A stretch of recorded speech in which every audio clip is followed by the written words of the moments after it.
Supremo Tribunal Federal realizou na segunda-feira a audiência de conciliação entre Estados e União para buscar um acordo para o ressarcimento da Lei Candir. É a discussão em torno das perdas de arrecadação de ICMS dos estados exportadores. Por Minas estavam presentes o presidente da Assembleia, Agostinho Patrus, o governador do estado, Romeu Zema, deputados estaduais e federais. Entre os parlamentares, acompanhou a audiência o deputado Cristiano Silveira, do PT, que é segundo vice-presidente da mesa da Assembleia e está conosco hoje. Muito bem-vindo, deputado. Muito obrigado, Vivi. Prazer. Deputado, na saída da audiência, o presidente da Assembleia, Agostinho Patrus, fez uma declaração, chamou a atitude do governo federal de desrespeitosa por não ter os representantes não terem apresentado uma proposta para a audiência, não é? No sentido de um acordo entre Estados e União. Qual a sua percepção dessa audiência? Eu concordo com o presidente. Mais do que o desrespeito deles não terem levado proposta nenhuma, é o descumprimento do despacho do próprio ministro Gilmar Mendes, porque no despacho ele exigia que as partes apresentassem as suas propostas para que procedesse ali o esforço da conciliação. A União não leva nada, não proposta alguma. Minas Gerais leva a sua carta com as condições, né, que apresenta para haver a compensação, uma construção, inclusive, em acordo com os demais estados. Né? O documento e uma proposta muito concreta. Muito concreta e muito conciliada com os demais estados que também tiveram as perdas em decorrência da Lei Candir. É uma novela que já se arrasta, né? Vamos lembrar que nós, junto com os demais estados, vencemos uma ação no Supremo Tribunal, onde reconhece o direito dos estados em ter as compensações das perdas.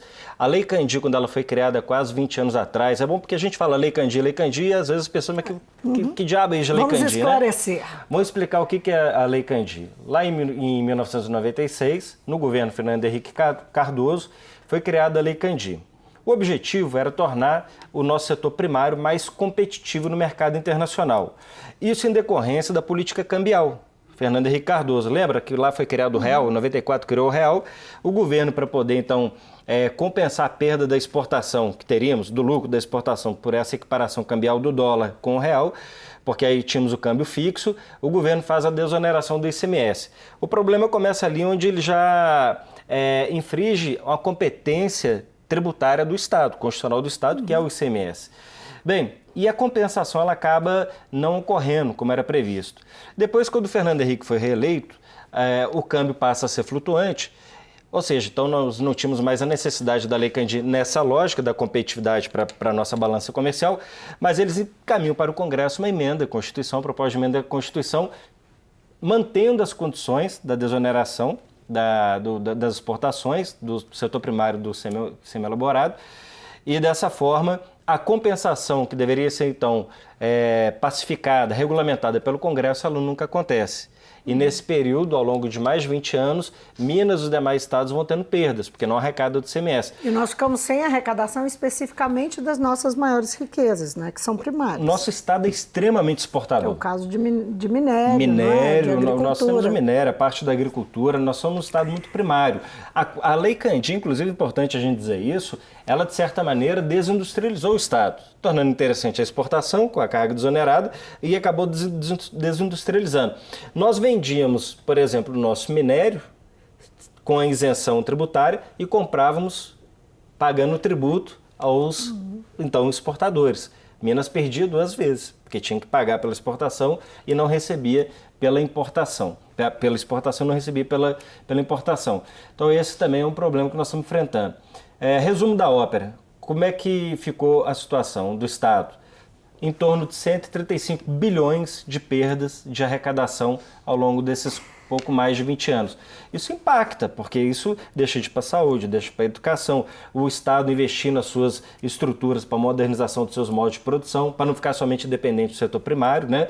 Da década de 70 para cá, então, Minas foi desindustrializando com a Lei Candir, eu acho que agravou ainda mais.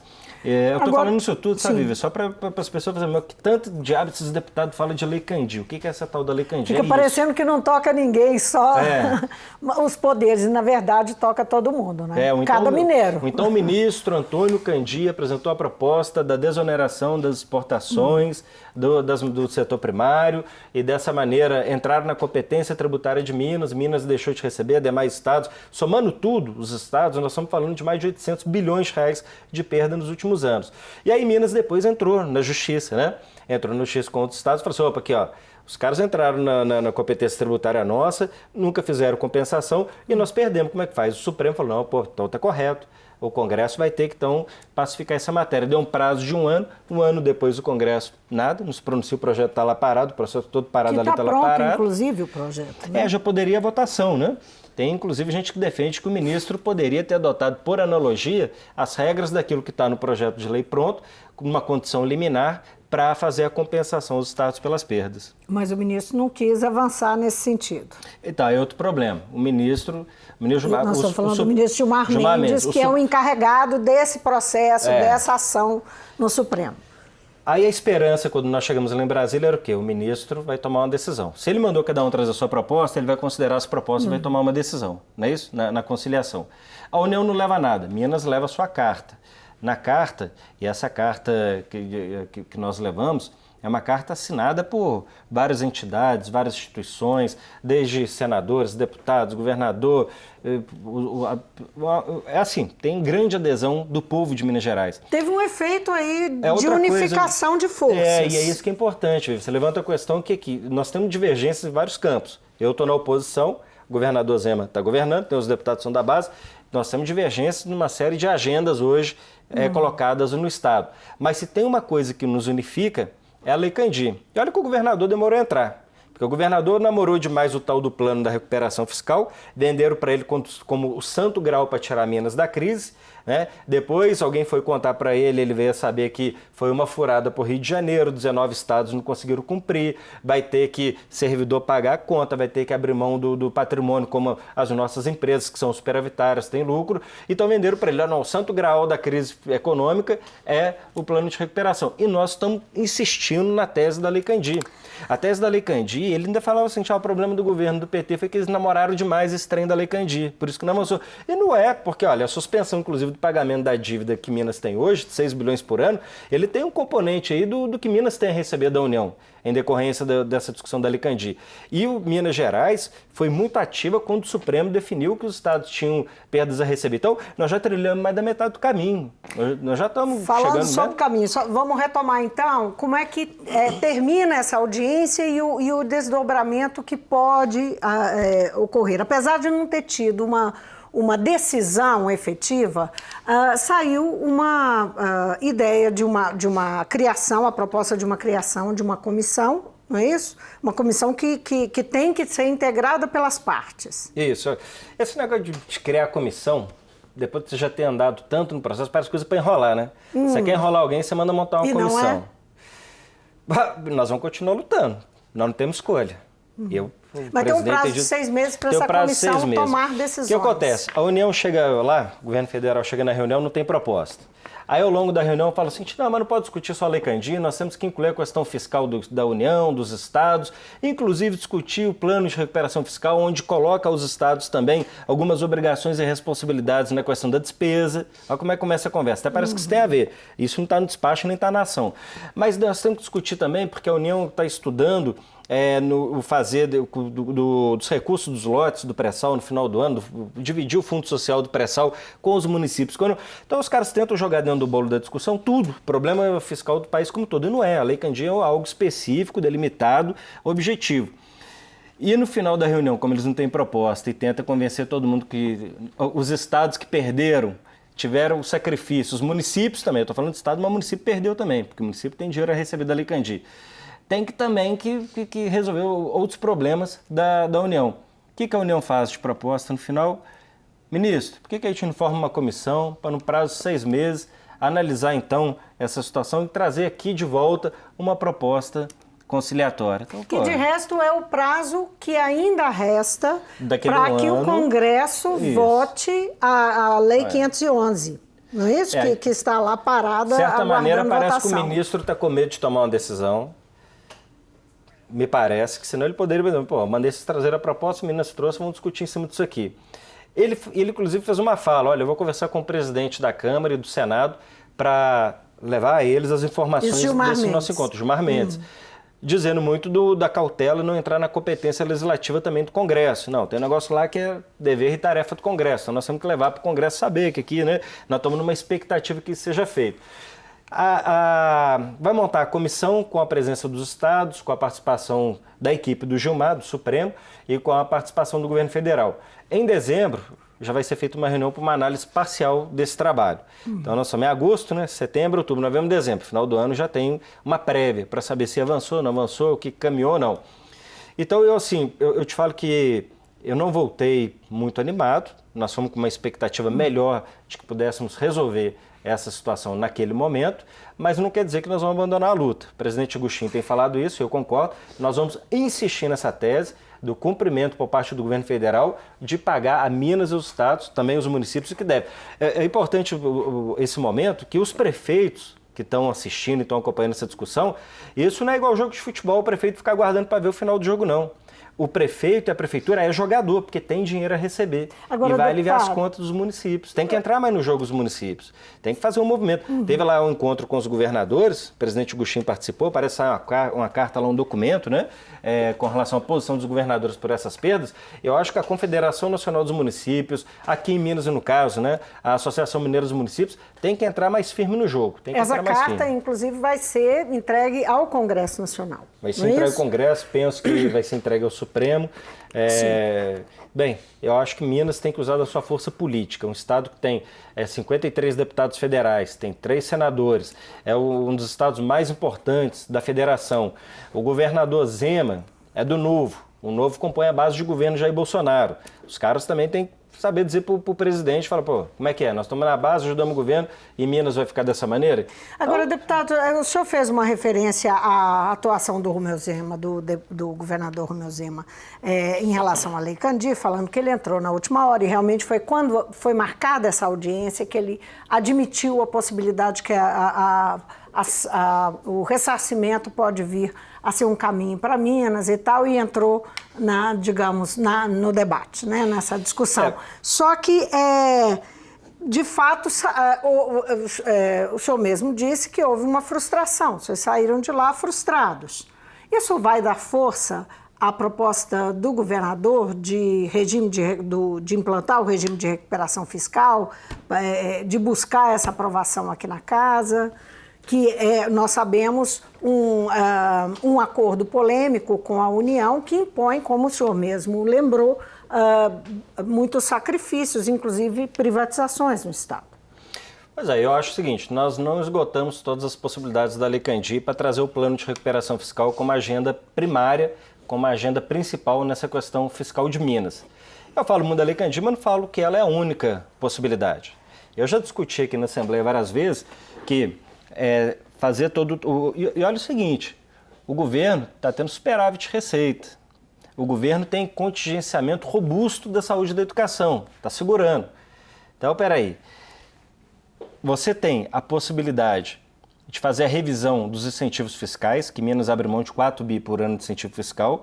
Dá para retomar a discussão da Codemig, do projeto da oferta de parte das ações da Codemig, que era uma proposta do governo Fernando Pimentel, só que não houve tempo, né? Houve uma catimba danada aqui na Assembleia pela oposição, não deu tempo de fazer a operação, mas dá para retomar essa discussão, que aí não vende a Codemig, vende a parte do Estado, que o Estado pode disponibilizar ainda tendo algum controle da empresa. Você tem como retomar o debate dos fundos imobiliários. Eu já falei aqui em audiência, a Secretaria de Fazenda tem 3 escritórios em lugares nobres, São Paulo, Rio de Janeiro, Distrito Federal, que valeu a grana e não precisa mais. Que lá no décadas passadas, esses processos eram físicos, você tinha que ter lá o funcionário. Hoje é tudo digital, tudo online. Então, vamos debater retomada dos fundos imobiliários, vamos debater a oferta dos recursos da Codemig. Lembra também que nós discutimos muito aqui a securitização, que o Estado fez um refis e tinha um recebível de longo prazo e poderia ofertar esse recebível no mercado financeiro com algum ágio para ter uma remuneração imediata. Podemos retomar essa discussão da securitização. Então, eu não estou falando de uma única possibilidade. Já citei aqui várias possibilidades. Claro que a Lei Candir é mais robusta, porque porque a Lei Candir tem um volume de recursos expressivo. A Lei Candir, ela, como eu disse, já foi decidido pelo Supremo que o Estado tem direito à compensação. É evidente que ela é um grande objetivo. Está dizendo que isso faria frente a essa proposta do aí governador. Aí você tem isso tudo que você pode percorrer. Nós estamos falando de 4 meses até dezembro para poder debater qual que é o relatório parcial, a posição parcial nesse processo todo. E por isso eu não vejo que seria, então, prudente ao governo trazer o plano de recuperação fiscal. Entre outras coisas, o plano de recuperação fala da venda das estatais. Olha, você pode até não gostar do serviço da Copasa, mas foi considerada uma das melhores empresas, a melhor empresa do Brasil, pelo jornal Valor Econômico, entre as privadas e as públicas, em saneamento. Teve mais de 500 milhões de lucro no último ano, 2018. Você pode até não gostar da CEMIG, mas está entre as melhores companhias de energia, com lucro de 1,7 bi. Legal, você vende as duas empresas, recebe um dinheiro, um aporte robusto de dinheiro imediato, mas aí você vai dar conta de quê? 3, 4, 5 meses de folha de pagamento? Mata a galinha? O ovo pode ser pouquinho, mas está dando ovo o tempo todo. Mata a galinha? Para poder resolver o problema da janta só de um dia da semana? Como é que eu o senhor está falando, inclusive, pela oposição? A nossa posição é muito clara nesse sentido. É uma questão fechada. Um plano de recuperação que vende o patrimônio, que congela o aumento do salário de servidores, que congela concursos, nomeações dos que já estão vigentes, como o caso da educação. Um plano de recuperação que pode impactar, inclusive, convênios de repasse com as prefeituras. Eu acho muito grave. Qual que é a contrapartida, Vivi? A contrapartida é, entre outras coisas, o Estado ter suspenso pagamento de juros da dívida com a União, que a União virou um grande agiota, né? Cobra taxa de mercado para ente federativo. Eu nunca vi um negócio desse. Ora, hoje, sob liminar, nós já temos esse pagamento suspenso já há um bom tempo. Isso não é interessante para nós. A contrapartida não é interessante para nós. E é só perguntar para os outros estados, para o Rio de Janeiro, o que foi o plano para eles. No Fórum de Governadores, que foi realizado nesta terça-feira, pela manhã, não é? Os governadores manifestaram o apoio à inclusão dos estados e municípios na reforma da Previdência. A reforma da Previdência, que ainda está, né, ainda será votada em segundo turno nesta semana, mas que a expectativa, pelo menos, do governo enfim, das forças que são favoráveis à reforma da Previdência é que ela vá para o Senado até a próxima semana e comece a tramitar. Lá tem a proposta da tal da PEC paralela, que seria uma alternativa para que os estados e municípios fossem incluídos sem que houvesse atraso nessa tramitação do corpo principal, do texto principal, não é isso? Os governadores se manifestaram favoráveis. Qual é a sua posição? Como é que o senhor vê essa inclusão e o quanto isso pode ser, o que pode ser melhor realmente? Essa discussão lá ou ser trazida aqui para a Assembleia, caso não haja inclusão, não é? É uma discussão muito complexa.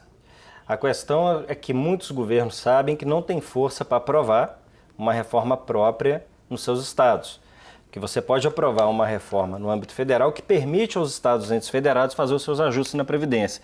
O que eles querem é que já venha determinado como que será o modelo para os estados, estabelecendo os seus limites, né? Porque eles temem que não tenha força nas casas legislativas e no caso das grandes prefeituras para poder aprovar. Reproduzindo o modelo que está sendo aprovado no plano federal. Aí chega para o presidente Bolsonaro, para os deputados, fala, o presidente já está liberando 40 milhões de emenda para vocês aprovar a reforma da Previdência, coloca os estados aí também. O desgaste já está estabelecido. Então, eu tenho dúvida se ela passa. Eu tenho dúvida se os parlamentares ainda vão depois tentar algum desgaste com essa proposta. Essa posição dos governadores não é grande aliada para dar força a essa tramitação no Senado? Pode ser, mas ela tem um grau de complexidade tanto que ela foi desvinculada do texto, né? Para que não contaminasse a tramitação do texto principal. Mas aí tem que saber o que vem, se vem já determinando então qual que é o modelo, ou se remete para as casas legislativas acabar de regulamentar. Aí aqui eu acho que tem dificuldade. De passar. Se aumentar percentual de alíquota, tempo de contribuição. É complexo. Eu sei que Minas tem um problema previdenciário grave. Também porque governos passados, na época o governo Anastasia, lançou mão dos recursos, né, do Fundo de Previdência do Estado. Nós temos que lembrar disso, me parece que em torno de 6 bilhões. Isso ajuda a desequilibrar as contas, quando você tem um fundo para fazer, né, o pagamento dos benefícios de maneira atuarial de longo prazo. Isso também acabou prejudicando. Mas não sei, eu ainda preciso aguardar um pouco para fazer uma aposta. Se passa lá no Congresso ou se definitivamente vai vir a condição para que os estados façam nas assembleias. Acho que se vier para cá, é difícil. Acordo do regime de recuperação fiscal chega esse semestre? Vai ser avaliado esse semestre, não? É possível que o governo envie. Ele já tem feito vários sinais, vários anúncios de enviar o plano de recuperação fiscal. Parece que o governo quer, antes de mais nada, desvincular da Constituição a consulta pública sobre se o governo pode vender ou não, por exemplo, as estatais, né? Que o governo fala assim, não, nós temos que revogar esse dispositivo na Constituição. A Constituição fala o seguinte, quer vender a CEMIG? Pode vender, mas tem que fazer plebiscito e ouvir o povo. Se o povo for contra, foi pro saco. Se o povo for a favor, bem, ali o governo já está autorizado a vender e depois vai tramitar na Assembleia. O governo já quer imediatamente tirar isso para as pessoas não serem ouvidas, para o povo não ser ouvido. Tem que lembrar, o povo é o dono das empresas. Nada mais justo que o dono seja ouvido se ele quer que privatize ou não. E aí o governador quer tirar esse dispositivo para tramitar aqui na Assembleia. Mais atrás, no início da legislatura, eu achava pouquíssimo provável que os colegas aceitassem autorizar a venda da CEMIG. Hoje eu já tenho dúvida. Não sei se terá os votos suficientes, mas tenho dúvida. Se a gente segura. A ver. A ver. Deputado, muitíssimo obrigado pela Eu que agradeço, mas tinha mais coisas para a gente falar. O tempo passa muito depressa aqui. Obrigado por vir. Obrigado. Eu conversei com o deputado Cristiano Silveira, do PT. Ele é o segundo vice-presidente da mesa da Assembleia, veio nos falar um pouco da audiência que ele acompanhou da Lei Candir lá no Supremo. Estava lá nessa segunda-feira, como é que transcorreu essa reunião e o que saiu dela. Não houve um resultado concreto, mas a possibilidade de uma criação de uma comissão. Falamos também do regime de recuperação fiscal, que é aquele acordo que o governo do Estado quer que a Assembleia aprove como a saída para enfrentar a questão fiscal do Estado. Essas duas questões, apesar de não serem, são questões diferentes, elas estão relacionadas porque são tentativas, são buscas do enfrentamento da crise econômica que o Estado passa. Então, nossa conversa foi por aí. Essa é a primeira preocupação de Minas Gerais nesse momento. O Mundo Político fica por aqui. Se você quiser rever a entrevista, é só acessar o nosso site ou o YouTube. E para falar conosco, o e-mail ou o Twitter. Então, obrigada pela companhia e até o próximo programa.